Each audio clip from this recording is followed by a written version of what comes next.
ये बेसिक फॉर्मूले हैं, बिल्कुल यार, बिल्कुल बेसिक फॉर्मूले हैं जो आपको आने ही चाहिए और इसकी ज़रूरत आपको कभी भी पड़ सकती है। तो सबसे पहला सूत्र है हमारा वर्ग का क्षेत्रफल। तो वर्ग का क्षेत्रफल होता है भुजा स्क्वायर। वर्ग होता क्या है कि वर्ग होता है एक ऐसा ज्यामितीय आकार, ऐसी ज्योमेट्रिकल शेप है जिसकी चारों भुजाएं बराबर होती हैं। तो ये हमारा बन गया वर्ग। तो इसका जो क्षेत्रफल होता है ये होता है भुजा स्क्वायर। यानी मान लीजिए एक भुजा की लंबाई अगर इसकी x होगी तो इसका अगर हमें क्षेत्रफल निकालना है तो इसका हम वर्ग कर देंगे, x स्क्वायर इसका क्षेत्रफल हो जाएगा।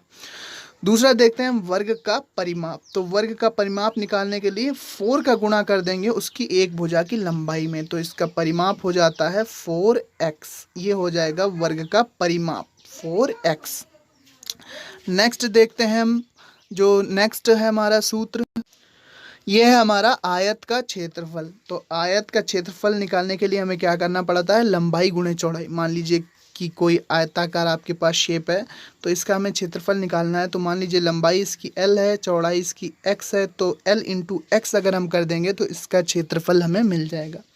आयत का परिमाप निकालने के लिए क्या करेंगे कि लंबाई और चौड़ाई को जोड़ लें। चौड़ाई x है, लंबाई l है, यानी कि l plus x into 2, l plus x into 2 अगर हम कर देंगे, यहाँ पर साफ साफ लिखा है कि आयत का परिमाप होता है लंबाई प्लस चौड़ाई इंटू 2। तो ये हो जाएगा हमारा आयत का परिमाप। अब देखते हैं हम समलंब चतुर्भुज का क्षेत्रफल। जो समलंब चतुर्भुज का क्षेत्रफल होता है वो होता है हाफ, यानी कि 1/2 समांतर भुजाओं का योग इंटू उनकी लंबवत दूरी। समांतर भुजाओं का योग इंटू उनकी लंबवत दूरी। नेक्स्ट सूत्र है हमारा वृत्त का क्षेत्रफल। मान लीजिए कोई वृत्त है, यहाँ पर वृत्त हमने बना लिया है और उसकी त्रिज्या कितनी है, r। उसकी त्रिज्या r है। तो वृत्त का क्षेत्रफल होता है पाई आर स्क्वायर। कितना होगा, पाई आर स्क्वायर, यानी कि पाई और रेडियस यानी कि त्रिज्या का स्क्वायर, ये हो जाता है इसका क्षेत्रफल। तो ये होता है वृत्त का क्षेत्रफल, एरिया ऑफ सर्कल। फिर देखते हैं वृत्त की परिधि क्या होती है। वृत्त की परिधि होती है हमारी, अगर r त्रिज्या का कोई वृत्त है तो वृत्त की परिधि हमारी होती है 2πr, जहाँ पर r क्या है, r त्रिज्या है, r त्रिज्या है। तो वृत्त की परिधि होती है 2πr। अब देखते हैं हम गोले का आयतन। तो कोई गोला है, देखिए वृत्त और गोले में अंतर है।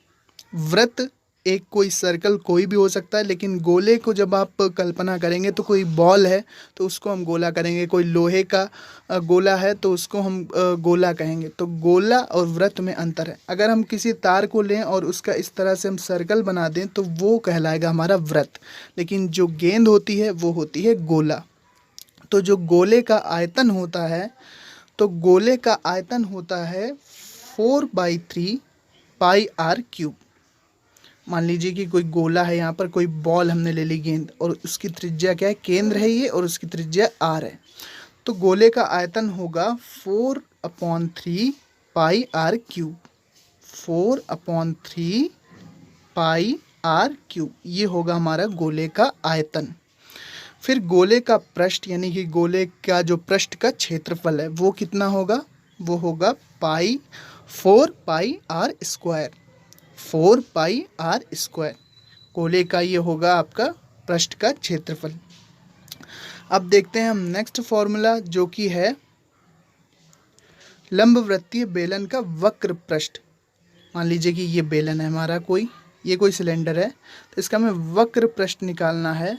तो वक्र पृष्ठ का मतलब इन पृष्ठों को छोड़कर ये जो इसका एरिया है, ये टोटल कितना क्षेत्रफल है, ये जो जहाँ पर मैं इस तरह से बना रहा हूँ, ये जो गोल घुमा हुआ वक्र बनाता है, ये पूरा सर्कल का पृष्ठ क्या होगा। एक बार फिर से समझिए कि यहाँ पर अगर कोई बेलन है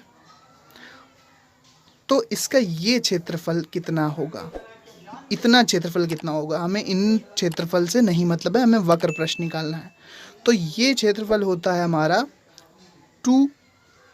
2πrh, और लंबवृत्तीय बेलन का संपूर्ण पृष्ठ क्या होगा, 2πrh प्लस 2πr स्क्वायर। क्योंकि इस केस में क्या होगा कि इस केस में हमारे पास देखिए बेलन का जो वक्र पृष्ठ है वो है 2 पाई आर एच, और इन दो क्षेत्रफल, ये जो दो क्षेत्रफल हैं इनका क्षेत्रफल होगा पाई आर स्क्वायर, तो 2 पाई आर स्क्वायर हमें जोड़ना पड़ेगा। तो लंबवृत्तीय बेलन का संपूर्ण पृष्ठ होता है 2 pi r h plus 2 pi r square, 2 pi r h plus 2 pi r square. फिर देखते हैं हम लंबवृत्तीय बेलन का आयतन, तो ये होता है पाई आर स्क्वायर एच। मान लीजिए कि कोई सिलेंडर है हमारे पास, कोई लंबवृत्तीय बेलन है, तो इसका हमें क्या निकालना है, इसका निकालना है हमें आयतन।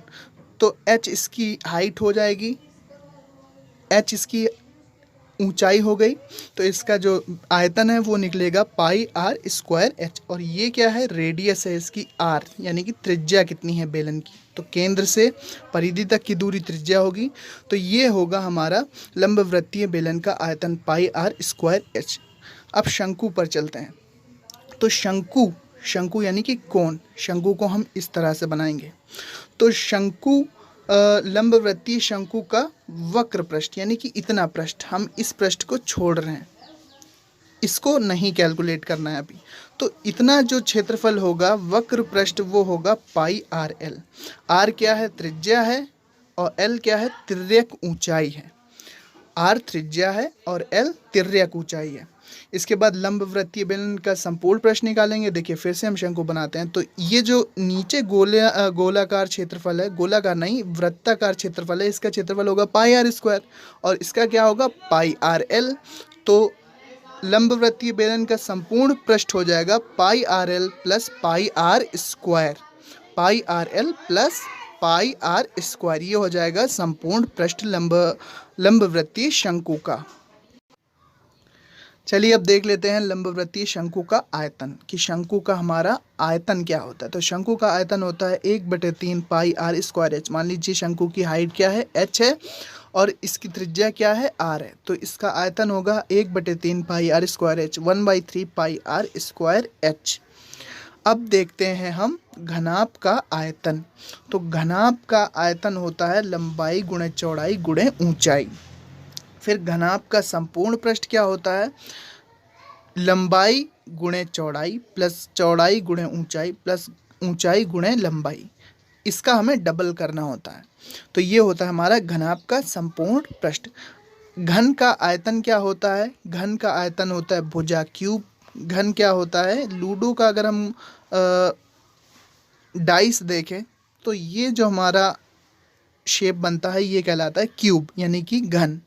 तो इसका आयतन होता है, मान लीजिए इसकी भुजा की लंबाई x है, तो इसका आयतन हो जाएगा x क्यूब यानी कि x की पावर 3। तो ये होता है हमारा घन का आयतन। घन का आयतन x क्यूब या भुजा क्यूब। यहाँ पर आप देखेंगे कि घन का आयतन x क्यूब या भुजा क्यूब। फिर देखते हैं हम घन का संपूर्ण पृष्ठ क्या होगा। तो घन का संपूर्ण पृष्ठ होगा 6x स्क्वायर। क्या होगा, 6x स्क्वायर। फिर से हम घन बना लेते हैं। यहाँ पर ये कोई मान लीजिए क्यूब है हमारे पास, तो इसका संपूर्ण पृष्ठ क्या होगा। देखिए घन में 6 पृष्ठ होते हैं टोटल, कुल 6 पृष्ठ होंगे। तो 6 और एक पृष्ठ का क्षेत्रफल क्या होगा, इतना अगर हम क्षेत्रफल किसी भी पृष्ठ का निकाल लें तो लंबाई गुणे वर्ग का क्षेत्रफल होता है x स्क्वायर। तो सभी वर्गाकार 6 पृष्ठ हैं घन में, तो उसका जो संपूर्ण पृष्ठ हो जाएगा वो हो जाएगा 6x स्क्वायर यानी कि 6 गुणे भुजा का स्क्वायर। ये हो जाएगा हमारा घन का संपूर्ण पृष्ठ, घन का संपूर्ण पृष्ठ। फिर से एक बार देखिए मैं क्या कहना चाह रहा हूँ। तो यहाँ पर मान लीजिए हमने कोई घन बनाया है, यहाँ पर कोई घन है। अब जो घन है उसका हर एक पृष्ठ जो होता है वो होता है वर्गाकार, और वर्ग का क्षेत्रफल होता है x स्क्वायर। और टोटल हमें क्षेत्रफल निकालना है, और घन में टोटल यानी कि क्यूब में टोटल हमारे पृष्ठ कितने हैं, 6। तो इसका संपूर्ण पृष्ठ हो जाएगा 6x स्क्वायर यानी कि 6 गुणे भुजा का स्क्वायर। नेक्स्ट हम देखते हैं, नेक्स्ट और लास्ट है हमारा समबाहु त्रिभुज का क्षेत्रफल। तो समबाहु त्रिभुज का क्षेत्रफल होता है √3/4 इंटू भुजा स्क्वायर, √3/4 इंटू भुजा स्क्वायर। ये होता है समबाहु त्रिभुज का क्षेत्रफल। तो दोस्तों ये थी वीडियो, 20 फॉर्मूले कवर किए हैं हमने। अगर आपको इसी तरह के और इम्पोर्टेंट और बेसिक फॉर्मूले चाहिए तो कमेंट बॉक्स में ज़रूर बताइए।